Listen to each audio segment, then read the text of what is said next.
Hi everyone, and welcome back to Magic Unleashed, a channel devoted to helping you unleash your inner magic and manifest the life of your dreams. My name is Dina and I welcome you to our little family. Today we're going to be talking about raising energy, and this is one of the most important parts of a spell. Now before we get started, I first want to touch on a question that I very often get on a lot of my spell videos. Oftentimes people will ask me, I don't have lavender, can I still do the spell? Or can I substitute this ingredient for this instead? And to that I say absolutely, guys. And the thing I really want to teach people is that it's not the ingredients that are magical, and I think some people get caught up in the actual material items involved in a spell. It's our intentions, it's our energy, it's how we channel that energy that determines if a spell is going to be successful or not. I just want to mention something that I forgot to mention in this video. While most ingredients and correspondences are powerful because of their symbolism, there are others that do have technically physical properties. For example, lavender does have a physical calming effect, so it's often used in a lot of peace spells. It's often used in a lot of spell bags for sleeping and things like that. So there are some physical properties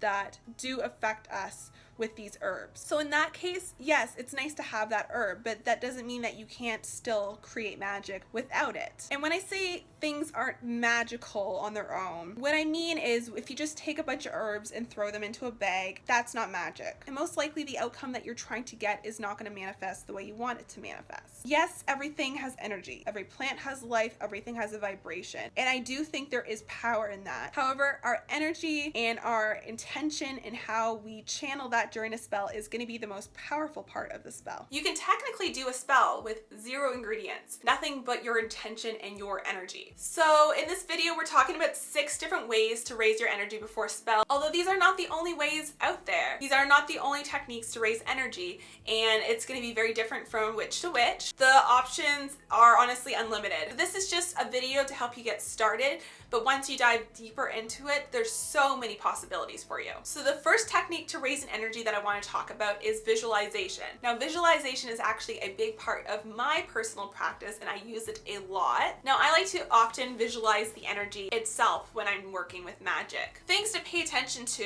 and ask yourself are, what color is this energy? What's its shape? How does it move? Where is it emanating from? And where is it going to? Where is it flowing to? And also, how does this energy make you feel? Really tapping into every characteristic of this energy and taking the time to visualize it is extremely powerful. There are so many different visualization meditations out there to help get you started that can be very helpful. Visualization is not something that comes naturally to everyone. Some people find it very difficult to picture something in their mind's eye. Don't stress too much if this doesn't work for you, but if you do want to develop this skill, meditation is definitely a really key exercise to help you develop visualization. Once you become more comfortable with visualization and you've practiced a lot of different meditations, what you can do is actually come up with some very unique visualization meditations or exercises for you specifically. I find that depending on what kind of spell I do, that determines what kind of visualization I picture in my mind. And these aren't something that I read in a book specifically or that I looked up. These are something that are a little bit more personal to me. And I find personalizing these visualizations and whatever comes to you naturally is extremely powerful. Once you can really visualize this energy, that's when you can start to move it, channel it into whatever you are looking to do. So that is the first one. The second way to raise energy is dance and movement. Dance and movement can be extremely powerful. It's something that you can do as a group if you're doing a group ritual. It's something that you can do on your own in your bedroom, just put on some music. I often like to put on some shamanic drumming and just raise my energy by dancing to the drums. It's extremely powerful. There's something about dancing that really builds and builds and builds up that energy, especially if you start off a little bit more slow and then really build up the movement to a more intensive type of music, a more intensive movement. And then once you hit that peak of intense energy, that is like the perfect prime time to unleash that energy that you've built up into your spell work. If dancing is not your thing, you can even do very simple movements. One of them is creating that friction, that heat with your hands. So really focusing on that heat, that energy that you're building up in your hands. Do that for a while and then pull your hands apart and just focus. Focus on the hands, focus on that energy that you're feeling. If you have a hard time feeling energy, a good way to get out of your head is to close your eyes and just focus on what you're feeling. What does it feel like? Do you have a tingling sensation?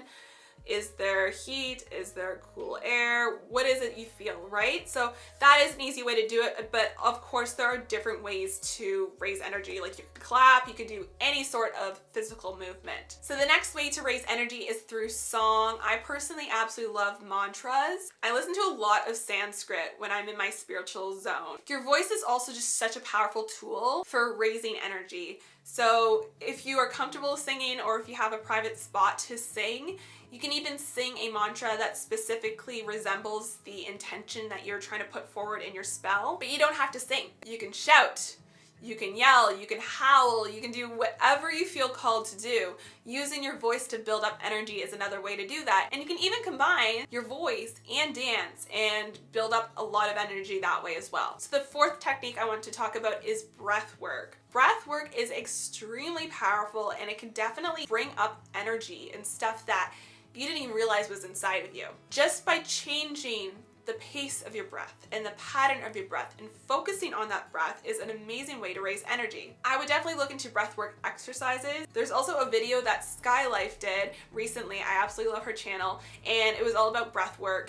And it's just a short video. It was very interesting. I'll link her video below if you're interested in watching that. It gives you a little bit more understanding of what breathwork is. I also recently did a very intense breathwork exercise at a spiritual retreat, which if my video is up by now, I will make sure to link in the description box below so you can learn a little bit more about that. Also, my spiritual retreat was just really amazing and magical, and just a fun video to watch. I am so proud of it. So I'll be sure to link that down below for you guys. Number 5, channeling natural resources. There's so much energy that we can pull out of our natural earth, our natural world. Everything in the earth is made up of energy. The trees, the plants, the rocks, the water, the soil, like everything has energy. So depending on what you feel called to, you could always channel that. This can mean different things for different people. It could mean walking barefoot and, grounding, earthing. It may mean holding some stones in your hand while you meditate. Going out in nature, like to sit under a tree. It can mean hugging a tree if you wanted. So it really depends on you. Number 6, the final one I want to talk about in this video is petitioning spirits. So petitioning spirits, I have less experience with this particularly. I don't really work with a lot of spirits and deities. I mostly just work with my own energy and the energy of the earth. However, you can ask spirits for help and support during a ritual or a spell. There's different deities that may be specifically of help for you. It just takes some research to determine which deities are going to be best for your working, and also what offerings you're going to offer them, because you want to be respectful. If you go about it the wrong way, then that could have consequences. And then also after you do that, after you go about your spell, your ritual, you always want to make sure you give thanks and gratitude to the spirit that you're working with. There's a lot of resources out there that can specifically help you with working with spirits. There's one book that I read recently that does touch on this quite a bit, and it's called The Crooked Path. I'll be sure to link it below in the description box if you guys wanted to get this book for yourself, to check it out. There's a lot of other information in there that's really interesting too, a lot about traditional witchcraft and ritual and ceremonial magic and all that too, but they definitely talk about working with spirits as well. So that could be a very helpful tool for you. I'll also link below a recent book video that I filmed, because it talks about quite a few other books that are really good for helping you on this journey, that do touch on raising energy and how to raise energy and how to channel that energy, and about meditation and visualization, and basically all these core techniques and skills that you need to practice magic. Anyways guys, that's all I wanted to talk about today. I didn't want to make this video too long. If you like this video, make sure you give it a thumbs up. I would truly appreciate it. It would help out my channel a lot. And if you haven't already, make sure you hit the subscribe button. I would love for you to join our family. I post new videos every single week and you do not want to miss out. Thank you so much for watching. I hope you have an amazing day, and I'll see you in the next video. Bye guys.